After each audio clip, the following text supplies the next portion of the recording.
National highway 48 પર થતી સમસ્યાને મુદ્દે કામરેજના વલથાણ ગામે સર્કિટ હાઉસ ખાતે યોજાઈ બારડોલી લોકસભા સંસદ અને સ્થાનિક વચ્ચે મહત્વની બેઠક।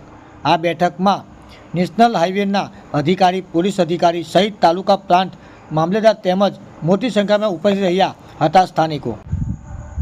ત્યારે આ બેઠકમાં સ્થાનિકો દ્વારા નેશનલ હાઈવે અને નિર્માણાધીન એક્સપ્રેસ હાઈવે દ્વારા ઊભી થતી મુશ્કેલીઓને રજૂ કરવામાં આવી હતી, જેને એવું લાગી રહ્યું છે કે છેલ્લા કેટલાક સમયથી નેશનલ હાઈવે નંબર 48 સુરત જિલ્લા માટે માથાના દુખાવા સમાન બન્યો હોય તેવી રીતે કરવામાં આવી હતી રજૂઆત। આ નેશનલ હાઈવે નંબર 48 સુરત જિલ્લામાંથી પસાર થતો હોય, જેમાં હાઈવેને અડીને મોટા તાલુકામાં આવેલા છે। સુરત જિલ્લાની મોટી જનસંખ્યા હાઈવેનો ઉપયોગ કરે છે, ત્યારે 3 થી 4 જગ્યા એવી છે કે જ્યાં સુરત શહેરના એન્ટ્રન્સ છે, પરંતુ હાઈવે પર થતા ટ્રાફિક જામના કારણે છાસવારે થતા અકસ્માત બન્યા છે। સ્થાનિકો માટે માથાના દુખાવા સમાન છે, જેથી સમસ્યાઓથી કંટાળીને વારંવાર ફરિયાદના અંતે પલસાણા અને કામરેજ તાલુકા વિસ્તારમાંથી કેન્દ્ર સરકાર લોકપ્રતિનિધિ અને બારડોલી લોકસભાના સાંસદ પ્રભુ વસાવા દ્વારા કામરેજના વલથાણ સર્કિટ હાઉસ ખાતે આયોજન કરવામાં આવી હતી એક સંકલન બેઠક।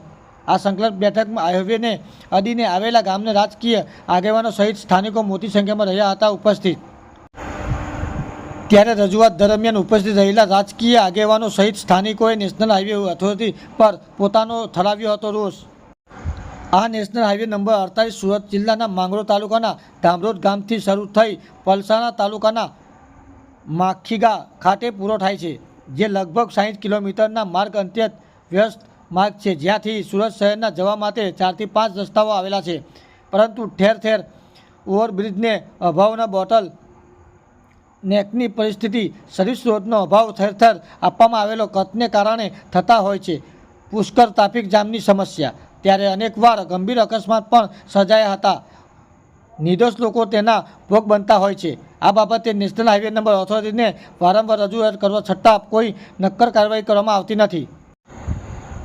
જ્યારે કામરેજના ગલા ગામ પાસે આવેલા કટ પાસે અને નવી પારડી ગામ પાસે આવેલા કટ પર ખાસ ઓવરબ્રિજની થતી જરૂરિયાત છે, ત્યારે કામરેજના વલથાણ ગામે આવેલા કેનાલ રોડ જે સુરત શહેરમાંથી હાઈવે પર આવવા માટે મહત્વના લોકો ઉપયોગ કરતા હોય છે, ત્યારે આ જગ્યા પર 2 દિવસ પહેલાં જ હિટ એન્ડ રનની બની હતી ઘટના।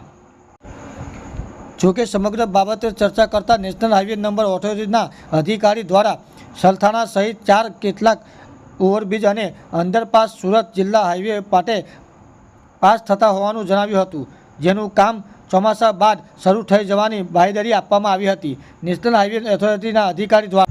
બ્યુરો ચીફ હેતલ મિસ્ત્રી સાથે कैमरामैन चेतन प्रजापति।